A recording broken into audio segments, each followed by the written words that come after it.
Hello again, world. Today we're going to do rat inventory. So for that we're going to need the rats and the table.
Okay.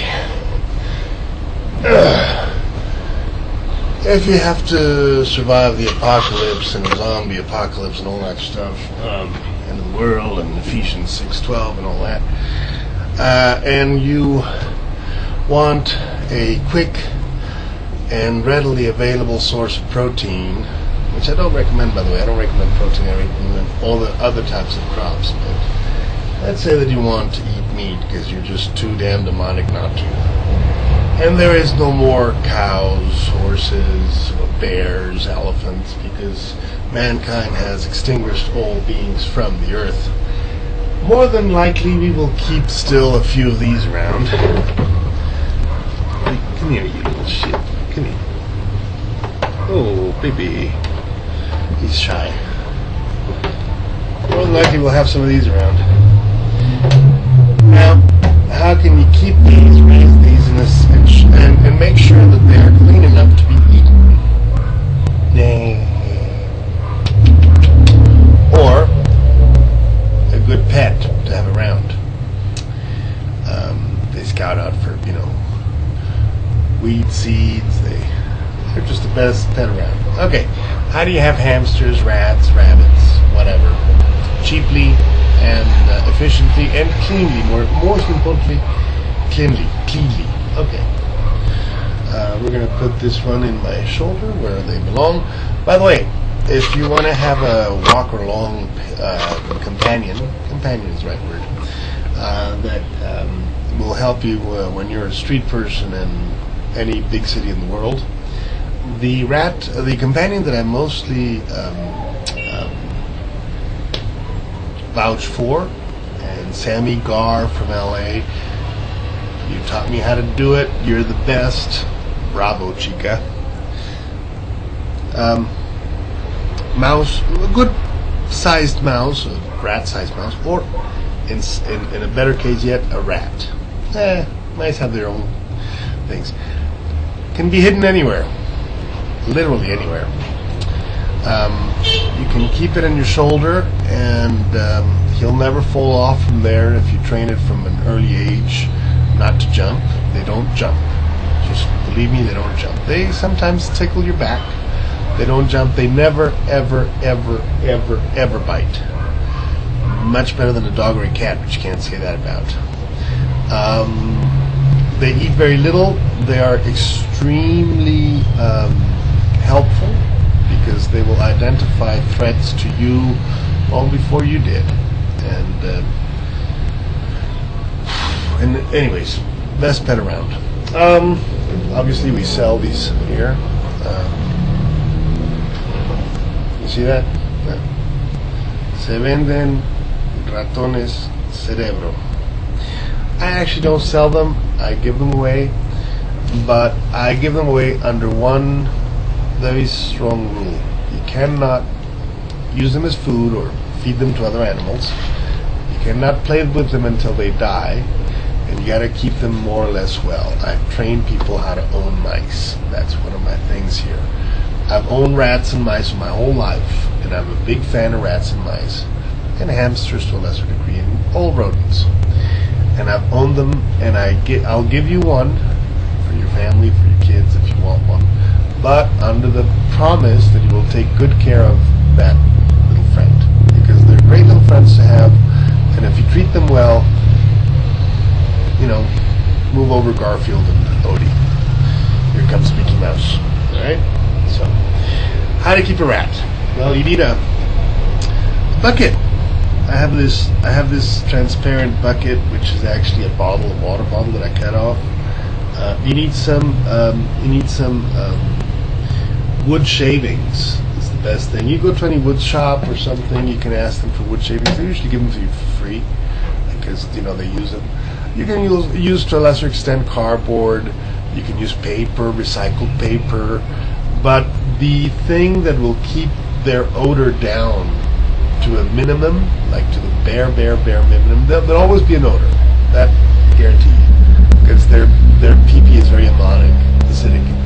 But the thing that will keep the odor down the most and will help you best not to smell them is the wood shavings, which I recommend very highly. Okay, so you got your bucket, you got your fresh water source. Now, I use for my water needs, the best thing, again, I don't have the income, but the best thing they sell in the pet shops, a little bottle that has the dripper on it. That's the best. That's the best possible water source for your mouse or your rat. I use these things, and I put a little, it was for the deities, I think. There's a little bowl there. I put this on the bottom of it so it doesn't move around, so it doesn't fall, because it has like a little thingies that you can stick in there. So it doesn't fall. You have it like this, and you put it like this, and it doesn't fall. I don't think you'll be able to find something like that, but the mice, the rats, they need a water source. They need some type of way to hydrate themselves. If you're really in a pinch, a sponge full of water will do the trick. Okay? So that's how you keep mice and rats, and you can give them anything to eat. I don't like to give them too much flesh or meat for philosophical reasons, one, and second, because it's not good for their health, mental or physical. Okay. These are my crop of rats. I got two here. I got two here. And then I got two here. Unless they have somehow reproduced. But we're going to find that out in a minute. If there was a pregnant female in there, if for whatever reason you have babies, the babies must not be moved for the first week, or better 2 weeks. You don't move them, you don't touch them, you don't clean the cage, you just let them sit. Otherwise, the mother will occasionally eat them. So, if you don't want some type of, necromantic, cannibalistic massacre in your house, you will definitely want your mice left alone if they had babies. The babies, you can start playing with them about 2 weeks after they're born. You should be playing with them about 2 weeks, so they're used to human hands. They're not going to fear humans. They're going to come to humans. They will seek humans out, because humans will be a source of protection and food and all that stuff. So you will have that opportunity. So let's take a look what we got. I'm going to table over here, doing my mouse experimentation table. Let's see. First of all, let me present you to Cerebro. This is the granddaddy of all the mice.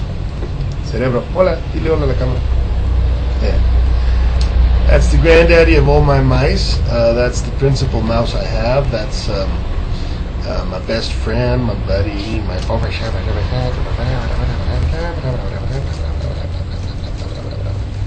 he's a good mouse. Tick, tick. Alright. Cerebro has a wife, friend, companion whose name is Nochebuena. Hey. Nochebuena. No, that's not Nochebuena. Sorry, that's not Nochebuena. This little guy is the you see him? This little black guy. It's the son of El Ratón Dorado, which we're going to pull out in a minute. My intention was to create a race of hybrid mice. Didn't quite work out. They came out like this. They came out gray and kind of gray. Well, blacky gray. But you'll see the daddy and you'll see why I wanted to create some hybrid mice. Anyways, this is, I don't even know what this is. Female. This looks like a female to me. Here, show your ass. Looks like a wait, just take my shit.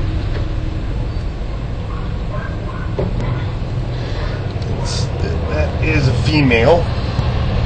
See that ass? Yeah, that's a female. See that? No balls. You can tell the males because the males have a nice. Oh, he's playing. He's playing. See that? That's his ball sack right there. Right? So, female, male. Females don't have balls. Very easily to identify the female if you don't have balls. So Cerebro and an unnamed gray mouse. I think we're gonna name you. Let's give you a name. What do you want your name to be?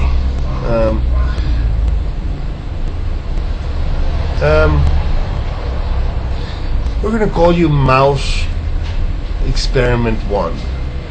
But you know what? I'm going to ask the folks on the internet to think up of a name for you. So if you want to name this mouse, you just leave me a note here on the video. You know, mice that are not used to human interaction usually take a shit or pee out of fear.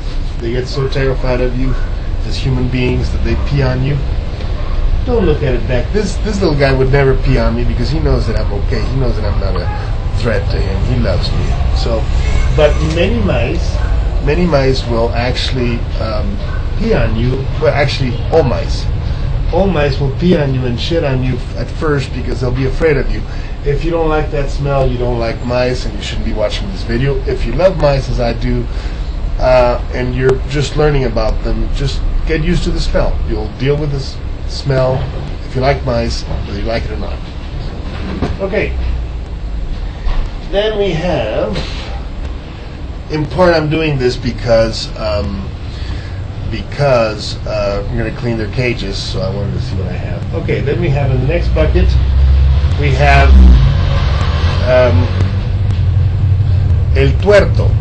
El Tuerto is one of Cerebro's grandchildren, and he's still not very civilized. He is a dwarf mouse. Let's take a look at this. Let's compare mice here. This is the daddy. This is the son. This is the son, and look at the size difference. So, but you can't really see the size difference. Yeah, you can see the size difference. So, El Tuerto was born with an eye kind of closed. El Tuerto is this guy's his grandchild, and from one of his daughters, I think so. Okay.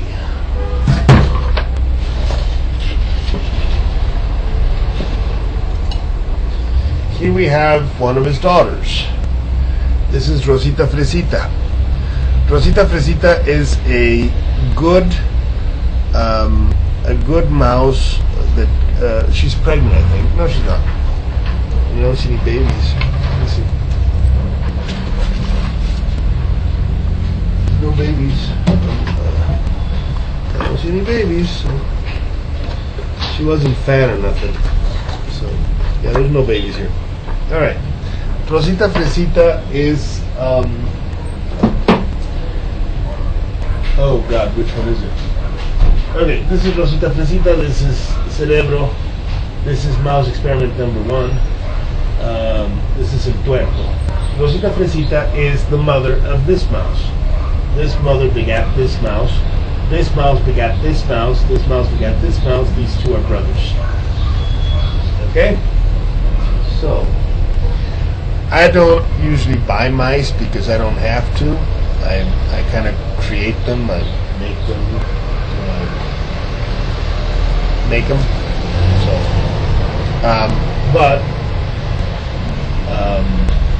but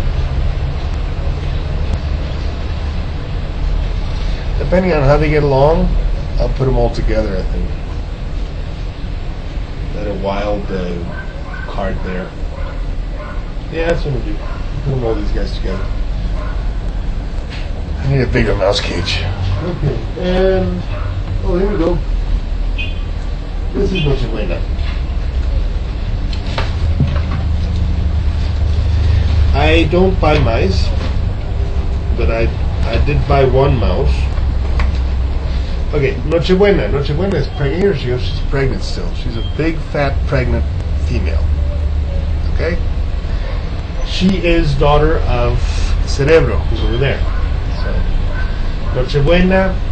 This is Tuerto, Cerebro, Rosita Fresita, and mouse experiment number 1. And like I said, I don't buy mice, but I did buy one male. I call him the golden mouse, or ratón dorado. And I bought this mouse because somehow I wanted to have some like this.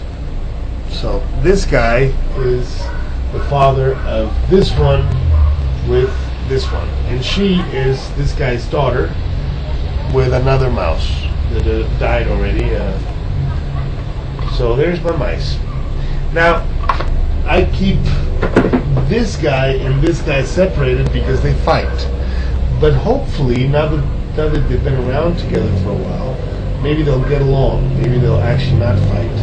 We're going to observe them for a little bit, see if they fight or not fight, while we clean their cages. And if they don't fight, I'll try to keep them all together because mice are actually happier when they're together than when they're not. They don't like to be alone. They like company. And as you can imagine, they like a lot of company.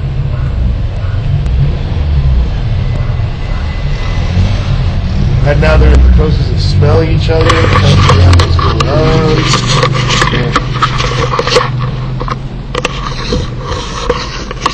Camera, it's wildlife at its best. Wildlife photography from Tarot del Pulpo.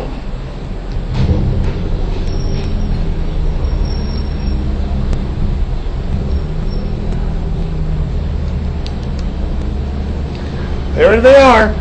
There's the mice. So far, so good. You can have 2 mice, male and female, and in no time at all, you'll have a great colony full of mice. I want 2 colonies. I want 1 colony from this mouse and 1 colony from this mouse. And in a bit, we're going to put them all together. I think it's time. It's a good time to put them all together. I have a big cage for them where I can put them all, and they'll be happier. They'll be better. I'll show you that cage when I get it.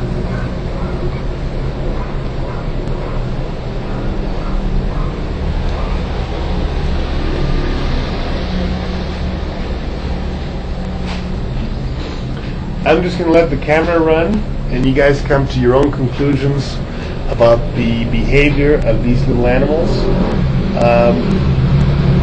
Scientists have been studying mouse behavior for decades. They have learned great things about mice. And somehow it's a good thing to learn from them. Obviously, I'm going to clean this up afterwards. Getting a lot of little shits all over the place, but that's okay. That's what mice do. You can observe the ones that are on the edge of the table trying to figure out what's going on somewhere else. But I just want you guys to watch a little bit what the mice are doing, so you have an idea what you can expect behaviorally from the mice. Mice being mice. You know. We got 3 here that are all together, the 3 females, I believe. And we got the 3 males exploring. See that? Females stay over there in the crib, while the males go hunting. What they're hunting for, I suspect, is a way out of this table. That's my experience. But it's interesting that it is the males that go out to hunt and not the females. And somehow... Oh, here's an interesting little fact. Once the mice feels more comfortable, he goes exploring, his testicles begin to grow. Look at that. We got testicle bag. Well, if I show it, if I pull his tail, obviously the testicles go back up. But once he's actually a little more comfortable, his testicles begin to grow, and you can see him kind of like, you know, you can see that he's kind of like that, you know. I want to see if these 2 guys are going to fight. Hopefully they won't. I'm going to put them together for a while, and if they end up dead, they're very territorial, they're very possessive, they tend to, you know, get into trouble in that respect. But I'm going to put them all together today, see what they're doing, and in fact I'm going to do that right now. And we'll just observe them for a while, yeah? We'll just see what's happening. And then I'll bring them a larger cage because the cage is too small. And as far as females getting pregnant, it looks like I got 3 males and 3 females. So I expect everybody to find a partner. This guy, I want to make sure to... This is Tuerto.